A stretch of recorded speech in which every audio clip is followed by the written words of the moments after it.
Perfeito. Bom, a aula hoje é sobre flutuações econômicas, é um assunto bem denso, mas ao mesmo tempo instigante, porque a gente tenta trazer à tona as ideias e testar essas ideias do que a gente viu de macroeconomia. E assim, algumas das ideias que a gente vai ver é uma tentativa de revisitar o que os clássicos escreveram, uma tentativa de revisitar o que o Keynes se contrapôs aos clássicos, e a gente está inserido dentro de um contexto de um debate mais moderno da macroeconomia. Então esse debate, ele é acalorado, é apaixonado, é um debate que acaba cada um levando para um lado, e talvez por isso a gente não leve tão a sério a ciência econômica quanto deveria. Porque falta às vezes um método de experimentação unificado para verificar se a teoria é válida ou não.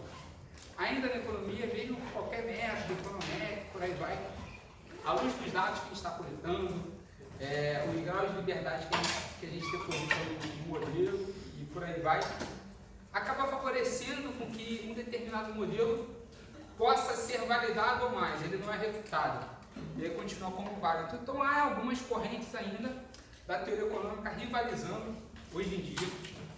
Não existe ainda uma única corrente dominante. Quando a gente fala do mainstream econômico, a gente está falando do que ainda é considerado válido enquanto pensamento econômico, mas não quer dizer que seja algo unificado. Então, a ideia é que tem muita coisa ainda sendo considerada válida, são ideias concorrentes, e nem por isso ambas já foram refutadas uma pela outra. Porém, o que está fora do mainstream já está em desuso há muito tempo. Então, isso aí de fato não seria muito interessante vocês perderem o tempo de vocês analisando só o que está lá.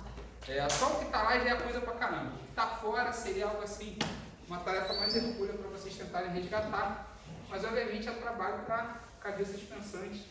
Então, obviamente, vocês precisam conhecer qual é o debate econômico, entender se é possível refutar ele ou não, e saber onde que é possível aprimorar. Então, é isso que a gente faz enquanto ciência e enquanto academia.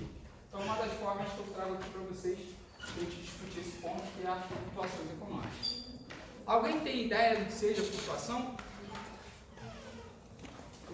Tomando meu listinho aqui, tranquilo? 2 aninhos por dia. Fala aí, meu caro. A ideia de você tem um ponto de equilíbrio, mas ele nunca, digamos assim, chega efetivamente nesse ponto. Isso, exatamente. A gente viu que a economia, ela sempre, na microeconomia, está buscando equilíbrio, né?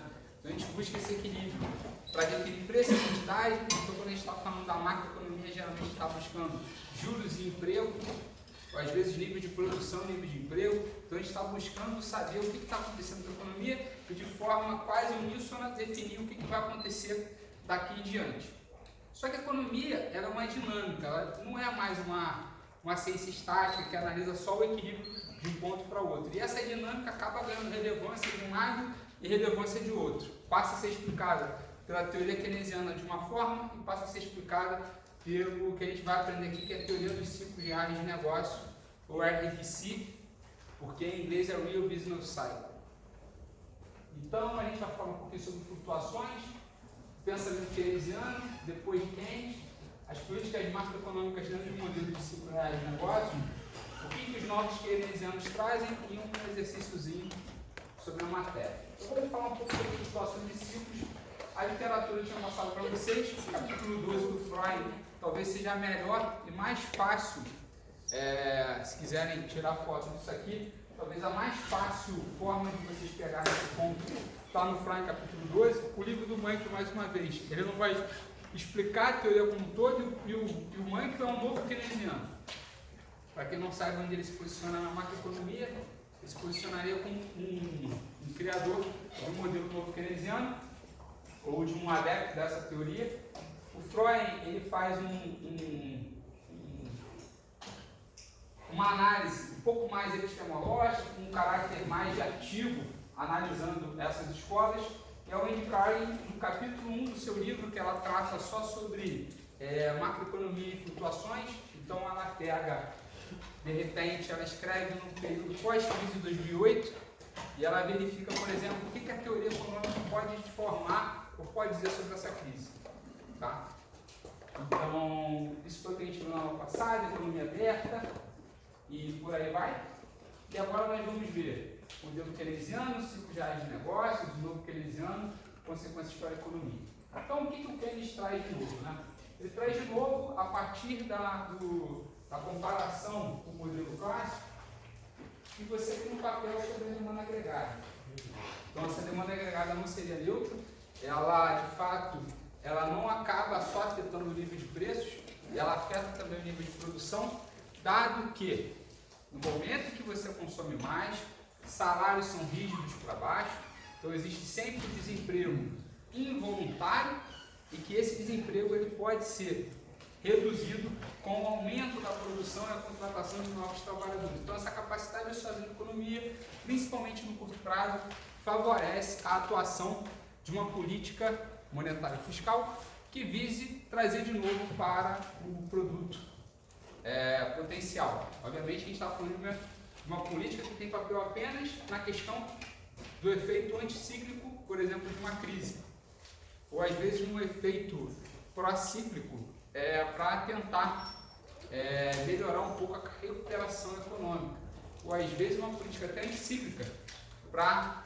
refrear ou colocar um contrapeso, talvez, numa aceleração econômica que esteja provocando uma certa pressão inflacionária. Então há vários movimentos que as políticas keynesianas elas são permitidas, mas sempre no papel da demanda efetiva, que é o seguinte: dado que o investimento é sensível a juros, se você quer produzir mais, você vai provocar invariavelmente um aumento dessa taxa de juros, você vai ter um custo adicional. Esse custo adicional, se for passado para salários, provavelmente pode elevar essa demanda agregada, às vezes não. Então, ao determinar o nível de produção, existe um contraponto ao modelo clássico, porque o modelo clássico fala que a política monetária fiscal de afetação à demanda simplesmente vai provocar um deslocamento em preço. A quantidade ela já é definida e ela não é afetada por nenhum movimento de demanda, tá certo? Sempre alterada por um movimento de oferta. Então, as conclusões se manterão caso se promova uma flexibilidade de preços, ou seja, o problema do Keynes e o papel da demanda efetiva é simplesmente porque preço é rígido, salário é rígido para baixo. O que vocês acham? Na perspectiva keynesiana, sim, de fato, se você promove flexibilização de preços, você não tem muito papel para a demanda efetiva. E a explicação é simples, né? Com o desemprego, se os salários são rígidos para baixo, você gera um desequilíbrio nessa economia, porque para você contratar mais gente, você tem que pagar acima do produto marginal, então você não contrata, nominalmente. Então, quando você promove uma expansão monetária, você corrige esse desequilíbrio real do ponto de vista nominal, ou seja, você expande moeda, você torna os salários reais mais baixos para fazer com que esse empregado seja absorvido pela força de trabalho e aumente a produção. Entenderam o mecanismo? Então você está desempregado, ninguém quer te contratar, e para te contratar teria que reduzir o seu salário. E tem que reduzir o salário de todo mundo. Então quem está empregado não vai aceitar essa redução. Aí o governo vai lá, expande a base monetária, faz com que o equilíbrio de preços suba, e agora ele te contrate pelo salário que você queria ser contratado, mas do ponto de vista real ele vai ganhando. Então ele corrige uma flutuação, que pode ser cíclica ou não, de uma determinada crise, né? Então quando você tem crise, você em tese, o paradigma keynesiano fala que você deve promover uma política fiscal expansionista, ou seja, redução de juros, né? Então vocês pensam por que no Brasil a gente não acaba cometendo esse tipo de política? Geralmente a gente faz o contrário. Então uma crise, a gente já explicou, você acaba promovendo um aumento de juros, né? Devido ao fato que geralmente a nossa crise está muito seguida de um problema fiscal. Tudo bem? Primeiro vamos analisar o que acontece no caso de uma alteração dos preços reais. Então, caso você faça uma política monetária que altere os preços reais, o que pode acontecer?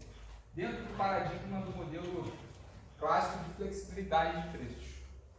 Então, quando a gente está dentro dessa curva de produção, que é a IS, olhando para o lado produtivo, a gente sabe que consumo mais investimentos, mais gastos do governo, vai dar uma produção total. Então existe um papel para gastos e existe um papel para a tributação. Então, caso eles não sofram alteração, caso os preços se alterem, você só está alterando o quê? A demanda dessa economia. Desculpa, demanda não. A demanda por moeda está inalterada, mas você altera a oferta de moeda, né? Então, se a sua moeda, do ponto de vista nominal, ela é N, do ponto de vista real, você divide pelo nível de preço. Portanto, se o preço sobe, a demanda por moeda, ela cairia. Você estaria fazendo uma política, ela teria que cair para poder fazer essa compensação do aumento de preço. Se o nível de preços cai, você teria que fazer uma política compensatória de aumento de demanda. Então, os preços alteram e a oferta pode contrair ou expandir a base monetária, gerando os efeitos na economia real. O que acontece? Você tem um papel para consumo, para investimento mais gastos. O consumo vai afetar a produção, elas estão em equilíbrio. Assim sendo, se você aumenta a base monetária, mantendo o nível de preços constantes, o que você está dizendo é que você está aumentando a procura por moeda, isso provavelmente vai gerar algum determinado efeito. Então essa seria a sua curva de produção, quando você quer aumentar essa que seria a sua demanda por moeda ou a política de crédito, né? Então, para você produzir mais, você teria que reduzir juros. Se você sobe juros, você está produzindo menos. Se eu estou provocando, ora, um aumento do nível de preços, ora, uma queda no nível de preços, eu posso estar contraindo ou expandindo a minha política monetária, certo? Aqui eu estou aumentando os juros porque eu estou retirando moeda da economia. Aqui eu estou expandindo os juros porque eu estou colocando moeda na economia. O movimento primeiro é um movimento de contração da base monetária, o segundo é de expansão. Assim sendo, nesse ponto aqui, ó, você tem um movimento de contração da base monetária e subida de preços. Isso é seguido, obviamente, de o quê? Subida de juros e queda no produto. Dá para enxergar isso aí? Professor, a linha azul seria o quê? Desculpa. Não a linha azul é a IS, né? Que é a sua curva que demonstra equilíbrio no mercado de bens ou no mercado de produção. Então, a azul é onde você está produzindo, certo? E na vermelha é onde você está emprestando ou tomando dinheiro emprestado. Só que para produzir, você precisa utilizar esse dinheiro, certo? Então você quer equilíbrio nos dois mercados. Mercados de bens e mercado monetário. Se eu retiro moeda da economia, o preço do dinheiro fica mais caro ou mais barato no tempo? Eu reduzi a oferta de moeda, o preço dela no tempo fica mais caro, então você está aumentando os juros. E por que isso vai ter efeito dentro da curva IS? Qual é a variável que é sensível à subida de juros? Quanto maior o produto, não. A inflação? Não. Salários? Também não. O salário não é sensível a juros. O investimento, né? É a principal variável. Então, quando você sobe juros, o investimento contrai. Se você investe menos, você está produzindo mais. Desculpa, produzindo menos. Então, você produz menos e por isso que o equilíbrio é juros mais alto e produção menor. E o consumo diminui também, né? O consumo vai diminuir se você para para pensar, porque a produção também cai, né? Você vai produzir menos, então não faz sentido. Reflete também o valor, né? Isso, porque o consumo, a gente lembra que ele tem uma parte autônoma e uma parte que é uma propensão média castada que você consome. O que você consome é da sua renda disponível, né? Que depende do que você produz. É a tal daquele YD, né? Que é Y menos T. Então tudo fica pior se você faz uma política monetária mais apertada. Obviamente você deve fazer isso para corrigir um certo desequilíbrio. Professor, eu não entendi uma coisa. No movimento de contração da base, você está gerando menos moeda? Claro. Contração da base monetária. O que é a base monetária? Papel, moeda, poder do público, mais encaixes nos bancos comerciais. Está contraindo base monetária, você está reduzindo a oferta de moeda. Porque eu não entendi por que isso causa uma subida de preço. Ué, não é a subida de preços, né? É a subida do valor do dinheiro no tempo, né? Se você torna o dinheiro mais escasso, o que acontece com o valor dele no tempo? Tá o preço do dinheiro, no caso. Juros. Boa. Tudo bem? A dúvida dele foi boa. Tudo bem aí? Legal. Então, na teoria clássica, agora, isso aqui é a visão keynesiana da coisa, né? Qual é a política de curto prazo que você tem? Na teoria clássica, a demanda por crédito não é afetada por nível de preços. Engraçado, né? Por quê? Porque, basicamente, está todo mundo em equilíbrio. Então, se você sobe o nível de preços na economia como um todo, você não consegue produzir mais nem produzir menos. Simplesmente você vai produzir a mesma coisa por um nível de preço mais alto. E aí você vai ter que gastar mais também com salários. Então o nível de preços afetaria ambos o custo de produção, ambos o quê? Os salários, o preço de venda. Então naquela lógica de estar em equilíbrio, o lucro é custo menos receita. Então eles ficariam empatados na lógica clássica. Assim sendo, a produção agregada é vertical, os preços já são conhecidos. Então todo mundo sabe qual é o preço real. Se eu quero te contratar no momento de expansão da base monetária, você aceita o mesmo salário? Você aceita um salário maior ou menor? Maior. Hã? Maior, não é? Boa, excelente, porque você sabe que está havendo uma expansão da base monetária, então os salários reais estão caindo. Então, para você manter o seu salário, você quer mais dinheiro. Com isso, o mercado de trabalho está sempre em equilíbrio, salários rígidos. E aí, na visão keynesiana, o salário real não se ajustaria na velocidade necessária, tá certo? O que isso quer dizer? Então, agora a gente está pensando em estar vendo um desequilíbrio no mercado. Os salários reais precisam se ajustar para corrigir essa queda de preços. Vamos supor que os preços agora estão caindo.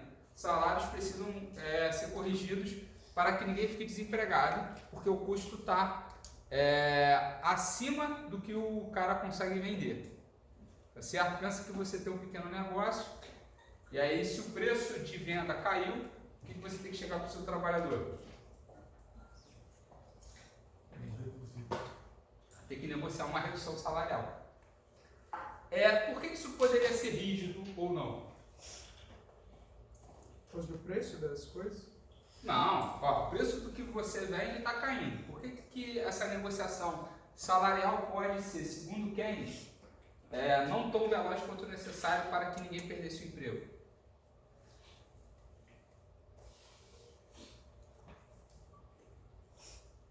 O que acontece? Geralmente você firma um contrato, ok?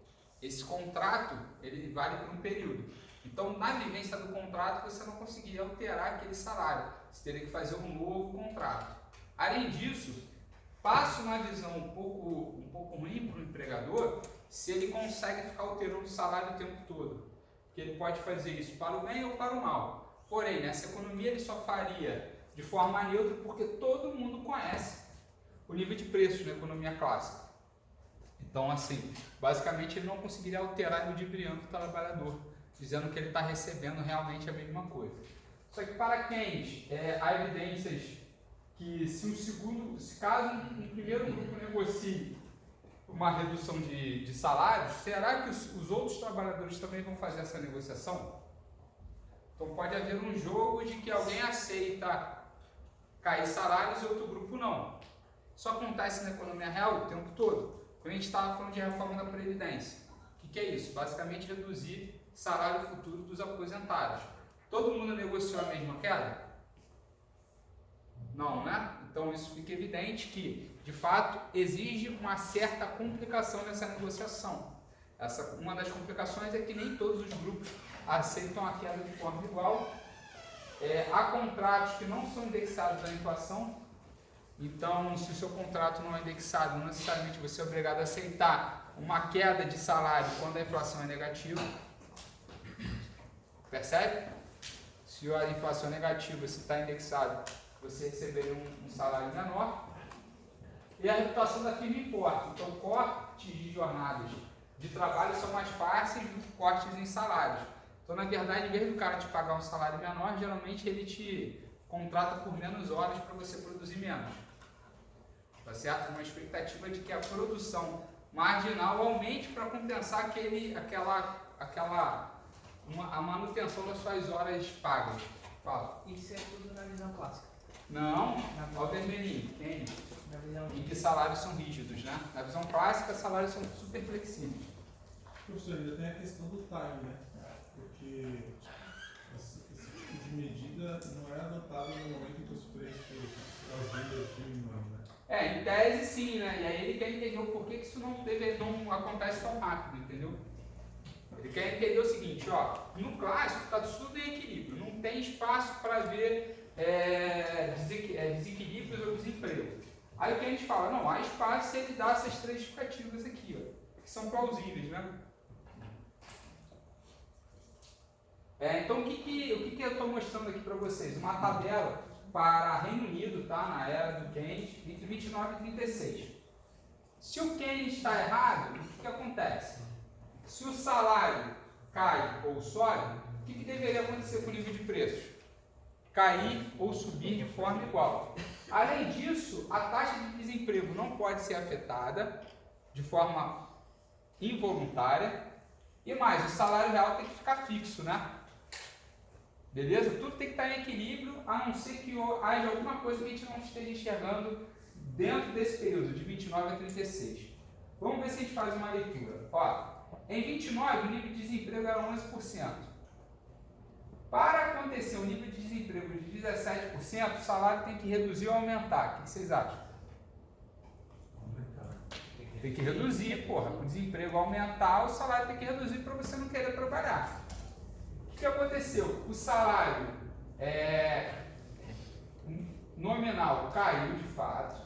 De 93 para 34, o salário nominal caiu. O nível de preços caiu ou aumentou? Caiu também. E o salário real, na realidade, fez o quê? Aumentou. E o desemprego aumentou. Isso não é explicado. Como que o salário real aumenta e o desemprego aumenta?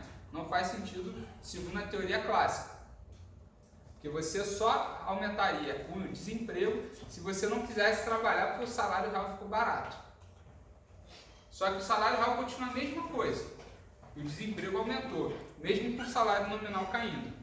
E esse descompasso entre a queda do salário e a queda no preço é explicada pela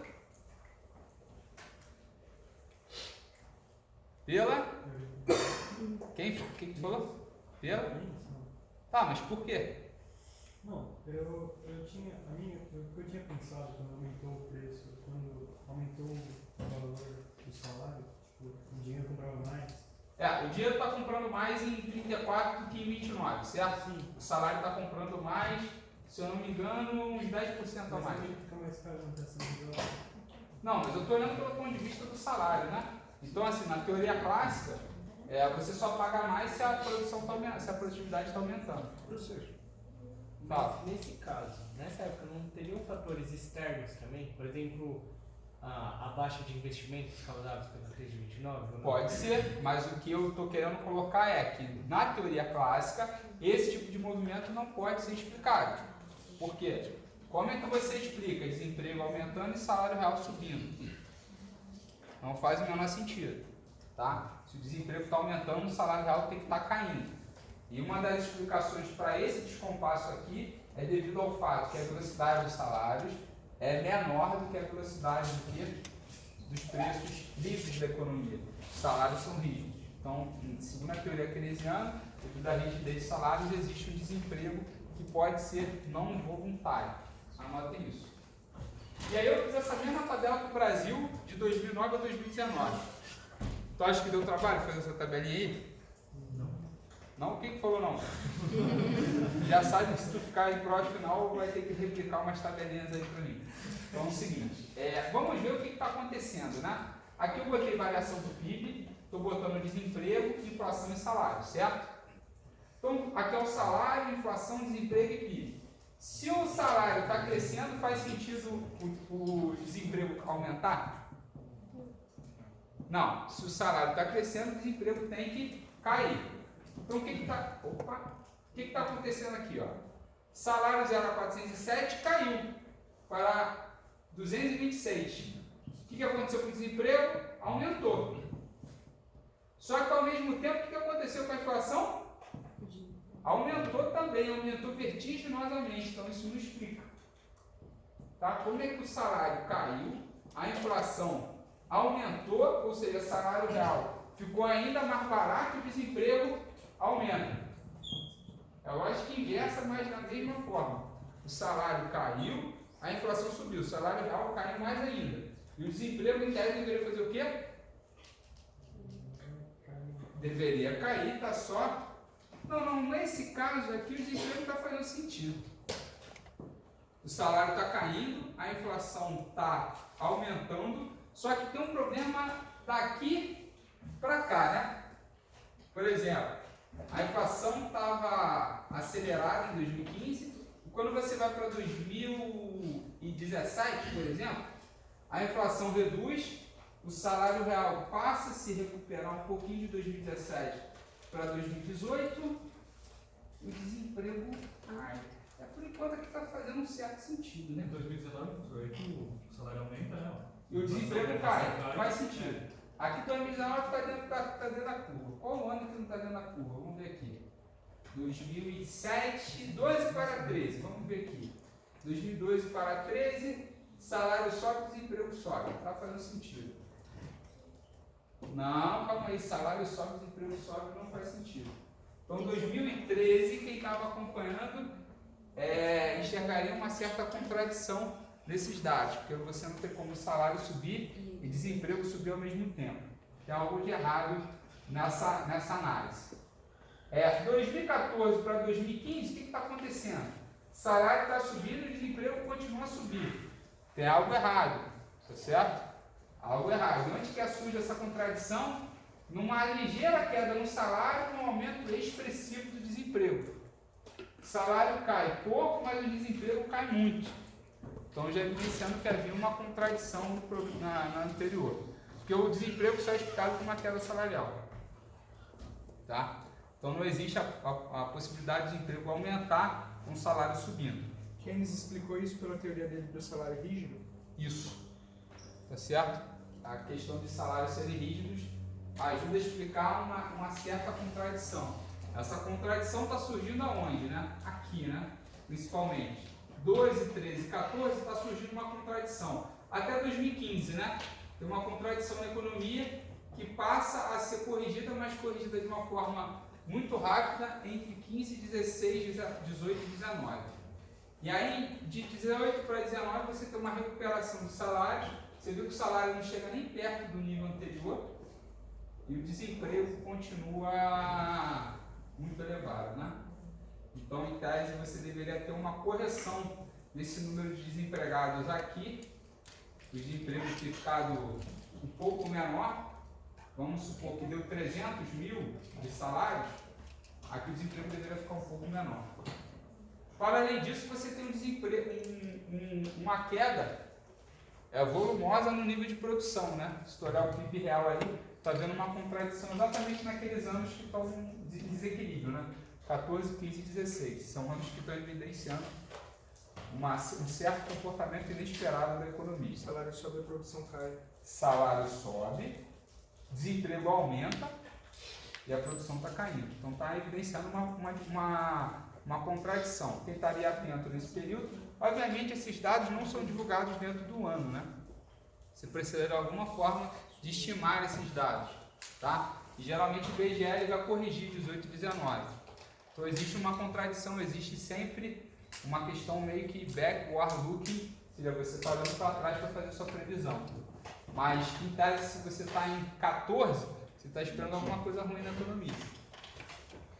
Tá? Porque algo não está fazendo muito sentido. Então, para aqueles, a demanda por trabalho é baseada no salário real com base no nível de preços esperado. Tá? Então, na realidade, você não consegue calcular o seu salário real de forma precisa. Você calcula uma média de como que o seu salário deveria se comportar.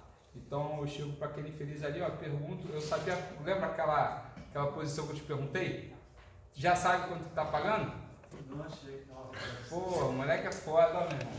Então é o seguinte, ele não sabe quanto é que está a posição lá que eu perguntei para ele. Mas em tese eu tenho alguma expectativa.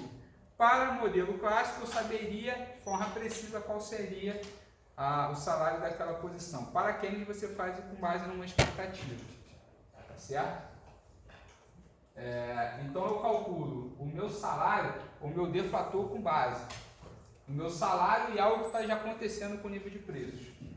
Assim sendo, o meu preço amanhã esperado é alguma coisa do que eu observei hoje mais a informação que eu tenho. Então existe um certo espaço aí para eu fazer previsões ruins, me dar bem ou me dar mal. Logo, o preço esperado dificilmente muda no curto prazo, o que permite efeitos discricionários de uma política monetária. Ou seja, eu faço uma rápida expansão da base monetária, em tese você pode ser pego de calça riada pedindo um salário X, só que seu salário teria que ser muito maior. Ou eu não aceito um salário menor, mas a crise está vindo aí. É que nem no mercado de ativos, por exemplo, você quer vender seu imóvel. Você vende seu imóvel com base numa expectativa do que está acontecendo. Podia ser que seja interessante você vender seu imóvel mais barato do que você está pedindo, só que você não tem uma real noção do que está acontecendo na economia. Quando as informações já são reveladas, você já levou a bengalada, já levou aquela minha boa e velha, eu ia falar pirocada, mas aquela boa e velha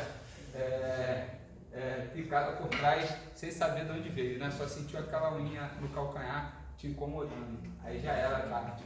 Algum de vocês aí sofreu algum efeito inesperado, sem ser do cunho sexual, mas do cunho econômico, de alguma política adversa? Então, a rapaziada aí da idade de vocês aí que fica investindo em Bitcoin, por exemplo, acha que vai se dar bem, mas geralmente se dá mal. Alguém? Ninguém? Tomou nenhum, não sofreu nenhum efeito adverso de nenhuma política? Não é possível. Então, contradições aí que está surgindo aí nesse silêncio sepulcral de vocês. Isso leva a uma errônea impressão de que a moeda gera redução no salário real, ou seja, em tese, se vocês estão quietos é porque vocês não sofreram isso. Então não houve nenhuma redução do salário real e por isso não existiria nenhuma pressão do lado monetário de aumentar o emprego simplesmente expandindo moeda. E tampouco, se não aumenta o emprego, eu não posso aumentar a produção, dado que a produção é uma função do capital e emprego empregados. Então, por exemplo, dessa vez eu misturei os pontos que eu achei meio esquisitos. Eu peguei a inflação e comparei com o PIB. Existe alguma possibilidade do preço acelerar e o PIB aumentar? Sim, porque não existe a possibilidade do preço acelerar e o PIB cair, não faz o menor sentido. Só que quando eu estou olhando em 2012, a minha inflação começa a acelerar quando eu comparo em 14 e 15, mas o que está acontecendo com o PIB? Está caindo, então está assinando. Algo de muito errado está acontecendo, essa moeda não está muito neutra. Porque como é que o nível de preço está subindo se a demanda está caindo, se a produção está caindo? Não faz muito sentido. Além do mais, a inflação ficou no menor ano da série dos últimos 10 anos e a produção em tese está se recuperando. Então, não está muito claro aqui que existe, por exemplo, um não espaço de política monetária em relação à questão da produção. Porque, de fato, se eu expandir moeda, não necessariamente eu vou provocar aumento de produto. Pode ser que eu esteja, na verdade, movimentando essas duas curvas e não necessariamente aumentando a minha produção. Como a gente pode ver, eu, na verdade, estou aumentando o meu nível de preços, estou reduzindo a minha produção. Tá? Professor, eu só não entendi ali em 2014 e 2015 por que o nível de preços ele aumenta e a produção cai? Eu não entendi. Na verdade, não é que eu esteja querendo explicar isso, eu estou mostrando um ponto que é meio esquisito, né? Ah, tá. Tá certo? Por quê? Porque haveria espaço para, talvez, aumentar a produção, provocando aumento do nível de preços. Eu estou mostrando que para os dados brasileiros isso não está acontecendo. E aí mais, o nível de preço está caindo aqui, está sendo controlado, e a produção voltou a aumentar em 2019. Então é algo que a gente tem que ficar atento. A produção analisada em 2019 tem que estar aumentando. Então existe um espaço aqui que eu não sei muito bem para a moeda. Fala. É por isso que, por exemplo, a pessoa fala que normalmente keynesianismo ele é um modelo de curto prazo. Se você fica expandindo moeda, isso não quer dizer que, a princípio sim, se expande moeda, nominalmente Um exemplo, o cara é assalariado, o salário dele aumenta teoricamente, ele vai começar a contratar mais gente e tal. Só que no longo prazo isso não se paga porque o preço das coisas começa a subir junto. Perfeito. Seria mais ou menos Perfeito. essa lógica? Essa é uma boa lógica para entender a coisa.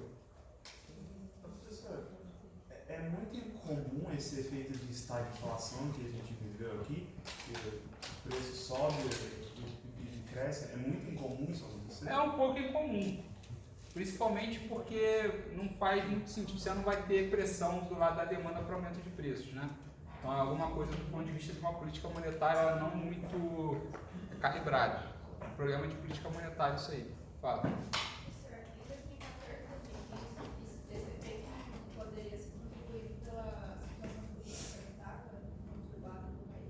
Mas é porque com a situação política conturbada, você vai esperar um aumento do nível de preços, uma queda na produção sim, mas por que o preço teria aumentado? Isso aí para mim não faz muito sentido. Então assim, do ponto de vista keynesiano, ele explica como o nosso colega falou no curto prazo, mas no longo prazo acaba que a teoria fica um pouco furada, porque não faz tanto sentido você esperar que sempre que você expanda a base monetária, o preço suba e a produção vai acompanhar essa subida. Seria uma relação curto versus longo prazo. Fala. Professor, mas a produção não poderia estar aumentando devido a alguma mudança no Mas ela está caindo, uma né? demanda diferente? A produção está caindo, né? Sim, então, diferente do que era esperado, certo? O esperado era aumentar. Sim, por exemplo, pode ser que ela tenha caído devido a uma queda na demanda externa, tipo, de exportação. E aí, Uma queda na parece que demanda eles externa na têm uma exportação. Caiu as exportações, aí a minha produção caiu. Mas aí isso provocaria uma queda no nível de preços, né? Se a coisa estivesse produzindo mais para menos gente consumir, né? Então tem mais produto, menos consumo, o que acontece com o preço? Cai. Bora, meu irmão, cai.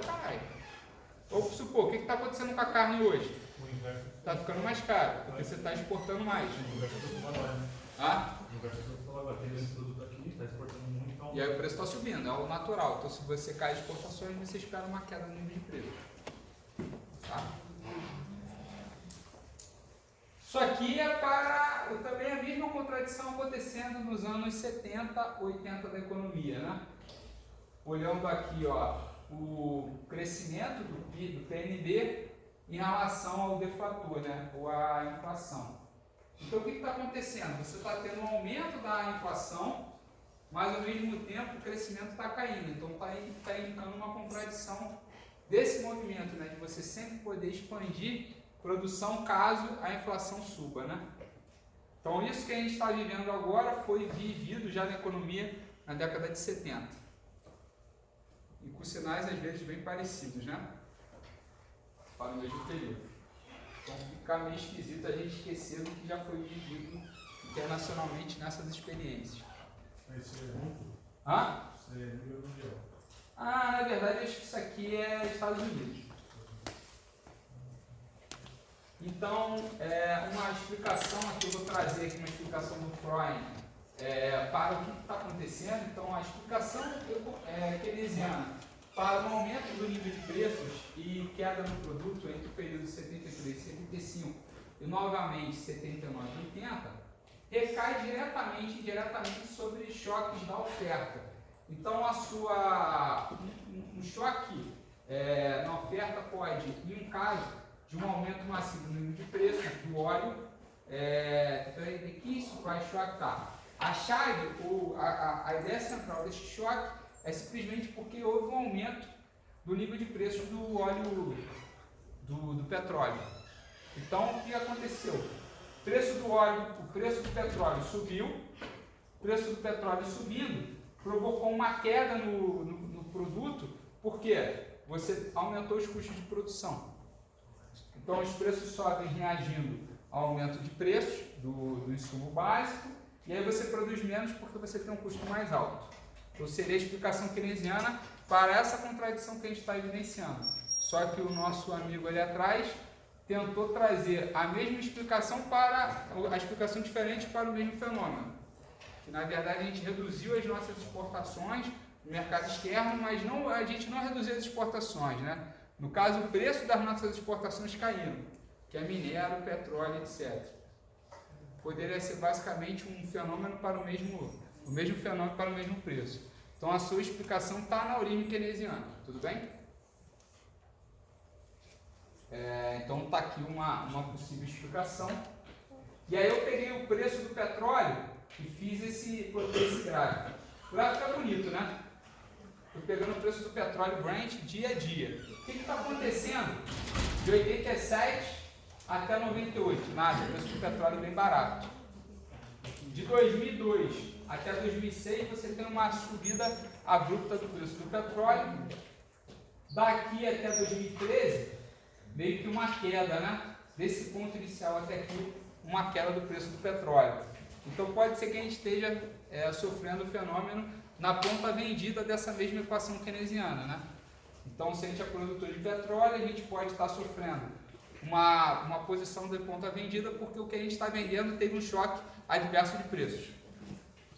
Tá? Eu peguei o petróleo, mas poderia estar trazendo o preço das commodities agrícolas ou minerais. Tudo bem? Então, seria uma fonte de explicação para a nossa crise, como ele colocou, mas a nossa crise é advinda de preços. E aí, na realidade, a explicação seria mas por que você teria inflação, né? Isso que é o difícil de você explicar a coisa, né? A não ser que o que a gente passe a consumir aumentou de preço. É por isso que você tem inflação. Você tem uma inflação devido ao fato de que o que a gente consome subiu de preço, o que a gente exporta caiu de preço. Então, em termos de preços relativos, a gente ficou descasado. Tudo bem? Tranquilo? Aí fica mais caro para o mercado interno. Ficar mais caro para o mercado interno, porque o que a gente produz subiu de preço. O que a gente produz caiu de preço, o que a gente consome aumentou de preço. Então você tem um efeito que a gente chama de efeito pass-through da taxa de câmbio, onde o câmbio se desvalorizando pressiona a inflação para cima. Então, se o mesmo consumo sendo menor, por causa do preço, leva à inflação. Na verdade, o que a gente vendeu está vendendo mais barato, só que a gente consome está consumindo mais caro. Então o consumo é menor, pressiona a inflação porque o preço está subindo. Pode ser custo de produção. É associado a custo de produção. Então tem várias formas de você explicar esse fenômeno, por isso que eu falei que a teoria econômica não é hegemônica. Há vários lados para a gente explicar o mesmo fenômeno. Então o que está acontecendo aqui? Né? O que está explicando aqui é aquele fenômeno que a gente observou de subida de inflação e queda no produto pode ser devido ao movimento de subida do preço do petróleo, por exemplo. Tá certo? Então você está subindo o preço do petróleo, você está aumentando o custo de um insumo básico na economia. Você pode estar pensando como capital ou às vezes um custo de um insumo. E aí está subindo, o preço está subindo e a produção está caindo. A produção cai mesmo com o nível de preço subindo, tá? Então o nível de preço dessa economia está acelerando mesmo com uma queda de produto. Tudo bem até aqui?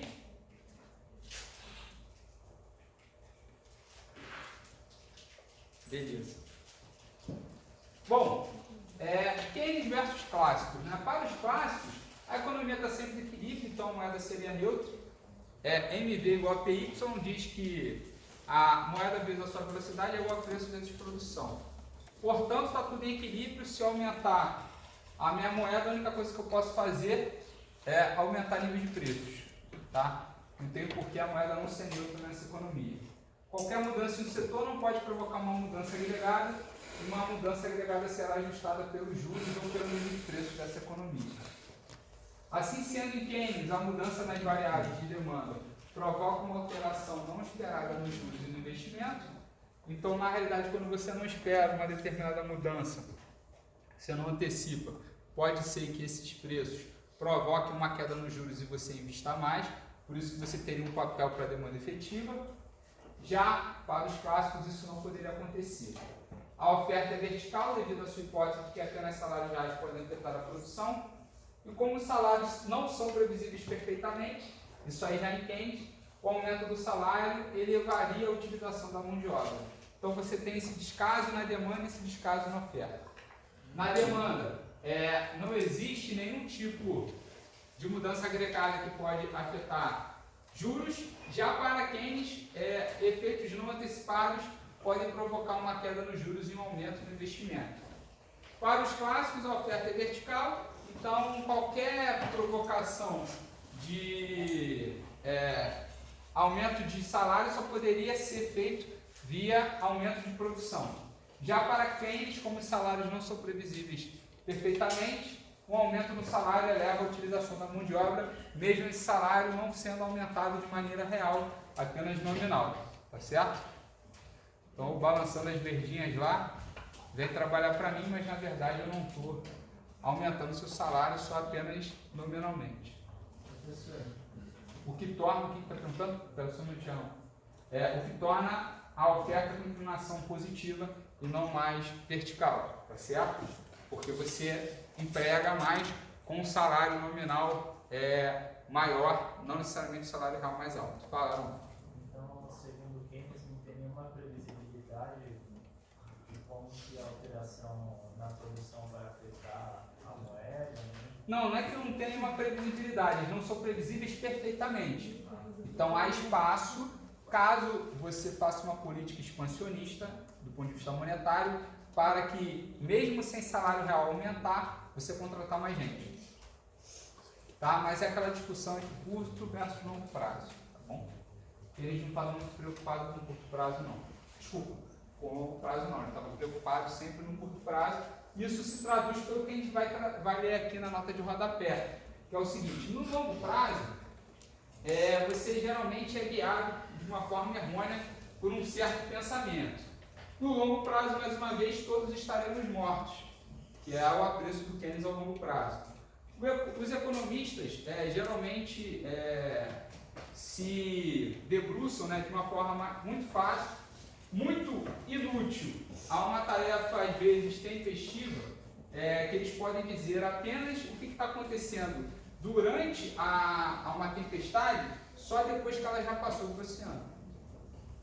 Então, o que o Keynes fala é que se você está pensando no longo prazo, você já morreu, e o que você consegue analisar do ponto de vista de teoria econômica é o que aconteceu com a tempestade quando ela já passou. Foi há muito para o oceano, ou seja, já como ele é inglês, a tempestade já passou pela Inglaterra e já está no oceano, e aí é o que você consegue analisar. Você não consegue dizer o que está acontecendo e o que você deve fazer no meio da tempestade. Então essa é uma linha de argumentação do Keynes pensando no longo prazo. Tá? Então, depois de Keynes, o que aconteceu? Então a gente está vendo aqui basicamente o paradigma keynesiano, a gente viu que só com esse paradigma, Keynes versus clássicos, a gente consegue explicar ou encontrar algumas incongruências à luz dos dados que a gente tem analisado. Surgiu a segunda geração de modelos clássicos, que tem o nome de teoria reais ou ciclos reais de negócios, ou RBC ou Real Business Cycles, tá? São modelos de segunda geração que, na verdade, eles adotam as mesmas premissas do modelo clássico, adicionam apenas mais uma hipótese, que pode haver choques de produtividade na economia. Tá certo? Então, eles microfundamentam toda a economia para tentar explicar o que pode provocar as flutuações econômicas. É isso. Então, quando a gente está microfundamentado, você tem que explicar o porquê que existe flutuação na economia, ou o que está provocando uma alteração no equilíbrio. Então, quais são as premissas do modelo clássico da microeconomia? Agentes são racionais. Além de tudo, existe sempre o market clearing, ou seja, o mercado está sempre em equilíbrio, como a gente viu lá em equilíbrio geral. Não há desemprego involuntário por conta disso. Se o mercado está sempre equilibrado, se você quer arrumar um emprego, você consegue. Se você está no desemprego, é sinal que você, de fato, está no desemprego de forma voluntária. Isso diz que todo mundo que está desempregado deveria aceitar um salário mais baixo para entrar no mercado de trabalho ou aceitar uma outra função.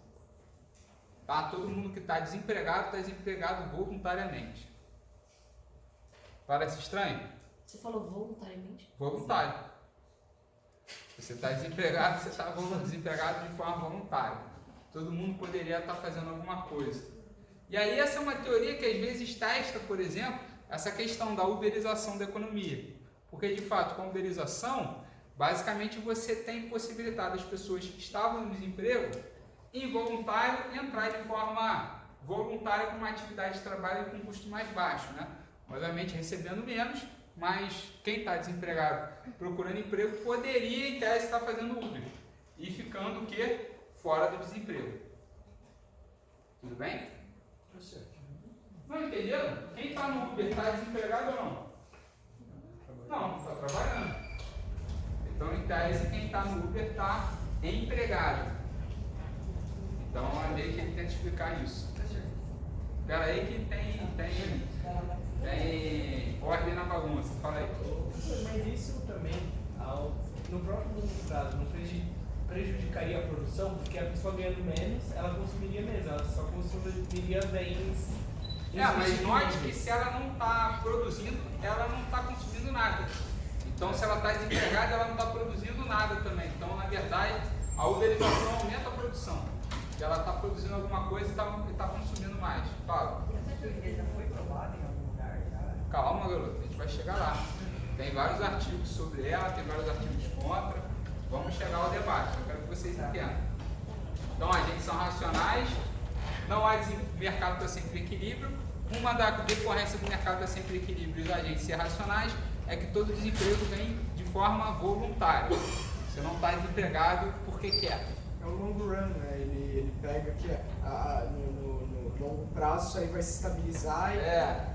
Eu brinco que isso aí dá processo administrativo e tudo. Eu brinco que a mulherada depois dos 30 é o modelo clássico. Não quer saber da transição, só quer saber do equilíbrio. Minha mulher me conheceu e já falou querendo casar. Não quer saber se eu estava namorando com ela há 5 anos ou não. Já mandou logo a real. Então basicamente, olhando, não quer saber de transição. Como que a gente resolve o problema de desequilíbrio, de desemprego? Ele vai dar essa resposta? Vai dar, mas ele vai mexer aonde? Na racionalidade dos agentes. Mas ele não vai resolver esse problema de desemprego com uma medida arbitrária, ou seja, mandando a mulherada que quer casar fazer simpatia. Por exemplo, faça simpatia que você faça uma promessa que você vai casar, ou para os homens aí que querem casar também cedo, faça uma promessa aí que vocês vão casar. Geralmente é resolvendo alguma coisa do ponto de vista de agentes racionais. Não teria uma política externa para resolver esse problema. Seria conforme fosse melhorando, iriam oferecer salários maiores, esse pessoal ia sendo... Eu vou chegar lá, mas vocês vão ver o que seria uma política, depois eu vou perguntar o que vocês acham que está na cabeça da política anterior e na política atual. Qual modelo que está permeado na cabeça? Se não for me xingar porque eu falei da teoria clássica em relação à mulher depois dos 30, fala aí. Mas, professor, não gostei da tua colocação. Não, pode ir, calma. Nessa teoria, então, o Estado não faria nada para resolver o desemprego. Quer dizer, não é que ele não faria nada, mas ele não poderia não teria uma solução para resolver de forma direta o desemprego. isso dependeria só da população. Não, tem alguma coisa, mas a gente vai chegar lá. Mas não haveria uma política direta de incentivo ao emprego, não teria efeito algum. Certo? A gente vai ver o que vai acontecer. Os problemas econômicos aparecem da variação das oportunidades reais dentro de uma economia privada, certo? Então, todos os problemas econômicos aparecem de variações nas oportunidades reais. Ou seja, se você está desempregado, isso surgiu por quê? Surgiu alguma variação na questão de você querer estar trabalhando ou não. Houve alguma mudança, de repente, você entende que aquele trabalho não está, aquele tipo de oportunidade de trabalho não é adequado para você, por isso que prefere ficar fora do mercado de trabalho. Então, existe alguma coisa que explica a sua má vontade de trabalhar. A reais de negócio é essa.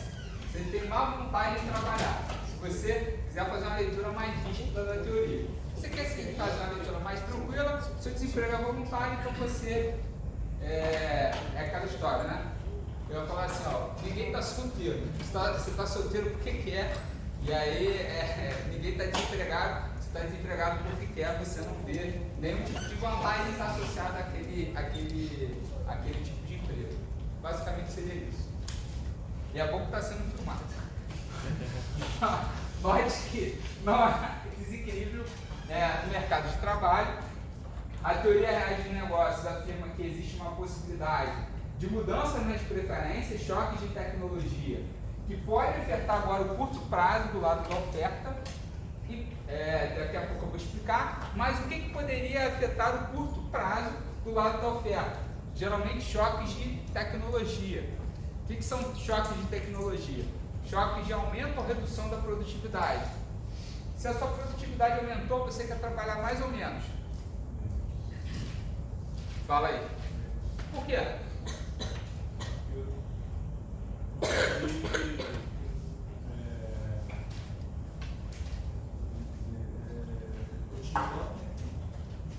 Se a sua produtividade aumentou, ou você quer trabalhar igual ou mais, tá? Que você está ganhando mais pela sua hora de trabalho. Então não faz sentido você queira trabalhar menos. Por hipótese alguma, pela teoria dos ciclos reais de negócio, você, ao a sua produtividade aumentar, você tem incentivo a trabalhar menos. Porque o custo de trabalhar continua igual, sua produtividade aumentou, você produz mais com as mesmas horas. Então você às vezes pode querer aproveitar esse choque de produtividade trabalhando muito, ou você entender que esse choque é permanente e você não necessariamente vai querer aumentar muito a sua carga de trabalho, mas nunca você vai querer produzir menos. O contrário, então, explicaria efeitos de desemprego. Choques de produtividade negativa, você entende que a sua produção ficou com o mesmo custo, mas cada vez você produz menos. Então, no cenário microeconômico, da coisa explicada, você queria trabalhar menos simplesmente porque você ficou menos produtivo. Então, as políticas que visam aumentar o emprego têm que fazer o quê? Choque de produtividade. Fazendo como? Aumentando a produtividade marginal do trabalho. É isso. Esse é o espaço. Para você dar incentivo para aumento de emprego, você tem que aumentar a produtividade marginal do trabalho. Ou, de outra forma, reduzindo a oneração de folha de salário, por exemplo. Se você desonera a folha salarial, por que você está aumentando emprego? Você teria mais produtividade. Porque na verdade, quando você está sendo tributado por trabalhar, você está perdendo produtividade, porque parte do que você produz vai para o pagamento de impostos. Se você desonera a folha, você está dando choque de produtividade. Enquanto que para os clássicos, apenas surpresas monetárias poderiam afetar o produto e emprego. Não teria espaço para políticas de aumento de produtividade. Tá? Mesmo no curto prazo. Apenas coisas não previstas poderiam afetar emprego e renda, por exemplo. Ou emprego e produção. Então, os clássicos não entendiam muito essa dinâmica. Por isso que essa questão de mudanças tecnológicas acontece na dinâmica das coisas, eles meio que ignoravam. Fala. Tem algum outro exemplo de outra política, por exemplo, que o Estado poderia fazer para Vamos ver aqui. Então, qual é o principal papel central quando a gente está falando de Keynes versus clássicos? Que existe um papel da demanda agregada na determinação do produto e emprego no curto prazo. Então, o emprego está baixo, você consegue fazer alguma política de incentivo à produção e emprego no curto prazo, fazendo uma política monetária e uma política fiscal. Recupera essa capacidade ociosa da economia, beleza? Então, quando você fala de obras públicas, quando você fala de aumento de gastos, quando você fala de expansão monetária, você está pensando na lógica keynesiana da coisa. Tá certo? Você está mudando algum incentivo? Não. As políticas monetárias fiscais e expansionistas têm custo? O que vocês acham? Inflação. A depreciação. Tá, isso é política monetária. Qual o custo da inflação? O preço das coisas subirem, o pessoal perder poder de compra real. A senhoriagem, né, que é o imposto inflacionário. Gera efeito principalmente na distribuição de renda. Aumento de gasto, gera algum efeito? Se você não paga esses gastos com inflação, gera. Se você não paga esses gastos com inflação, você paga com o quê? Com tributação. Então gera efeito também. Então, para a teoria keynesiana, você tem um papel direto das políticas públicas. Para a política do ciclo reais de negócio, você tem um papel indireto. Todas elas geram impactos na economia e distorções. O que você deve fazer é minimizar essas distorções e atacar os incentivos. Quando você fala de teoria reais de negócio, você está pensando em incentivos. Na política clássica, você está pensando na política de curto prazo. Keynes, beleza? Então vamos ver se a gente consegue entender. Isso aqui era fácil, né? Alguém aqui não associou o papel central da demanda agregada na determinação de curto prazo do emprego e renda? Era de quem que estava falando? Keynes. Próximo. Dê para mim aí, garoto. Os choques de preços afetam apenas o curto prazo da economia e são a principal razão das flutuações. Quem que falou isso? Hã? Quem? Eu não falei neoclássico ainda, eu falei clássico ou R$5 de negócio. Quem dá mais? Clássicos ou novos clássicos, tá? Não tem neoclássico não, tá? Não. Clássicos ou novos clássicos, tá certo? Dizia que o efeito de choques de preço só vão acontecer no curto prazo e explicam as flutuações, ou seja, é a explicação do porquê que a produção caiu, porque você teve um aumento do preço do petróleo, tudo bem? E agora? Vem aí, garoto. Os choques tecnológicos podem afetar a economia no curto prazo, mas choques de demanda monetários não têm efeito significativo na economia. Produto e Quem que falou isso? Não. Real business. Vamos melhorar esse inglês, né? Hein, meu garoto? Real Business Cycle ou ciclos reais de negócio. Se tá ruim no inglês, vai para Portugal. Ciclos reais de negócio. RBC. Tá bom?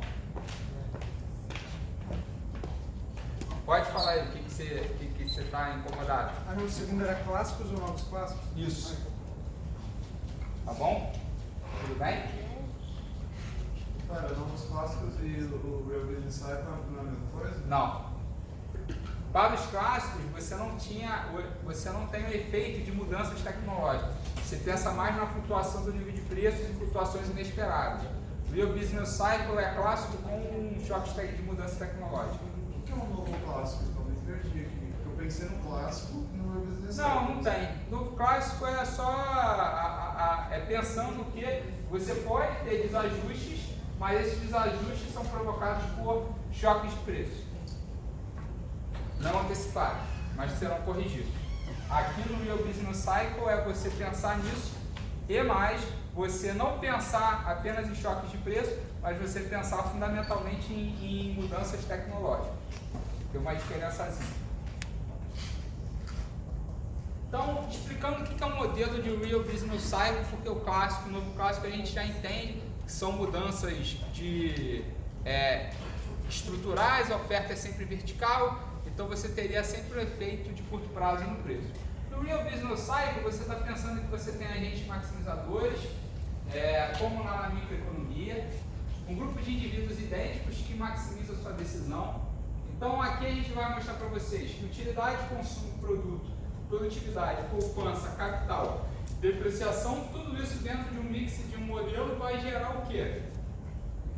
A partir da maximização entre escolha, consumo e lazer, eu vou ter que definir qual vai ser o produto da economia, qual vai ser a taxa de poupança, qual vai ser a taxa de investimento e como que essa economia cresce no longo prazo. Então a utilidade eu vou maximizar. Ao maximizar minha utilidade, eu vou estar pensando no consumo. Para consumir eu vou ter que produzir. Para consumir eu vou ter que empregar. Se eu estou trabalhando, eu estou consumindo lazer. Então, o custo de eu consumir algo é o que eu deixo de consumir de lazer. Se eu quero aumentar o meu consumo, eu tenho que consumir cada vez menos lazer. Tá bom? Então, eles são substitutos. O que eu produzo é o que eu consumo mais o que eu poupo. Tá certo? E no longo prazo, o que você investe? Você investe o que você poupou e perde o que você não depreciou e ganha o que você não depreciou. Tá? Você mantém o que você tinha tirando a depreciação mais o que você poupou hoje. Então, aqui estão os incentivos da economia. Se eu quero aumentar consumo, automaticamente eu só consigo aumentar o consumo se eu aumentar minha produção. Eu aumento minha produção dependendo de um choque de produtividade ou da minha função de produção. Se eu consumir, eu deixo de poupar. Se eu poupar, eu deixo de consumir para o mesmo nível de produção. E se eu quero fazer investimento, ou seja, produzir mais amanhã, eu preciso poupar e repor minha depreciação. É isso. É um modelo de solo com um crescimento tecnológico, ou com choques de tecnologia. Tudo bem aí? Todo mundo copiou?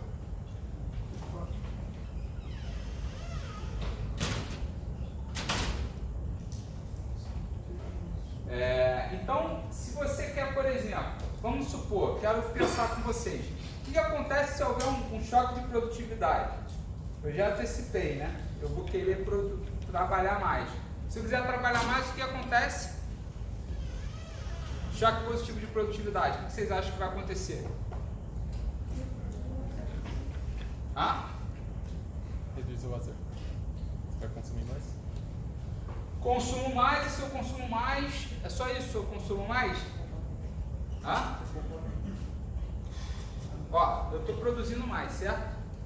Eu produzo mais, significa que tanto o meu trabalho quanto o meu capital ficaram mais produtivos, tá? Em tese, eu trabalho mais e em tese eu posso inclusive até poupar mais para aumentar minha produção, para eu consumir mais no futuro.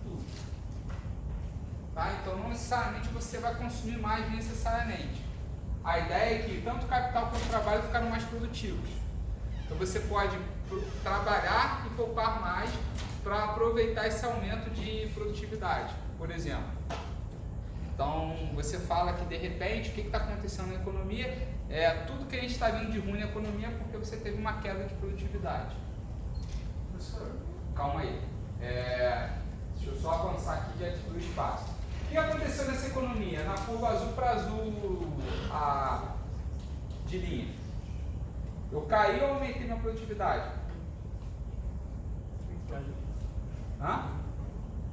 Eu aumentei minha produtividade, né? A curva ficou mais inclinada, né? Ao aumentar minha produtividade, o que aconteceu? Para o mesmo nível de trabalho, eu produzo mais, certo? Mas provavelmente eu vou trabalhar mais para poder produzir mais ainda. Tudo bem? Então você quer aumentar a produção. Você tem um efeito de primeira ordem, que é simplesmente o efeito da mudança tecnológica. O efeito de segunda ordem, que é o aumento da produtividade do trabalho. Fala. O que significa quando você diz que o capital ficou mais produtivo? Que poupar vale mais a pena? Porque a produtividade marginal do capital é exatamente os juros. Se o juros está maior, o que você faz? Poupa mais, né? Sabendo que você consegue produzir mais com aquele capital poupado. Tudo bem? E aí isso da depreciação, né? Não, na verdade é assim, você não. A depreciação é do capital que você tem, né? Cada vez você deprecia mais, mas você vai chegar a um ponto de equilíbrio. Se a depreciação aumenta, você tem investir menos capital, por exemplo. Porque a produtividade marginal do capital ficou menor, né? Porque o capital que você acumula cada vez menos capital, né? Com mais depreciação. E aí vamos lá, vamos ver o que acontece. Note que o choque de produtividade faz com que o indivíduo eleve sua oferta de trabalho, fazendo com que produza ainda mais, saltando de Y1 para Y2. Tudo bem? Todo mundo enxergando alguma dúvida nesse movimento? Entenderam por quê? N é trabalho? N é o número de trabalho alocado nessa economia. Por que eu escolhi N? Porque L é lazer. Tá? Além disso, o choque pode ser transitório ou permanente. Você, sem ler a questão do que eu estou explicando, você acha que o choque transitório faz com que você queira produzir mais ou menos do que um choque permanente?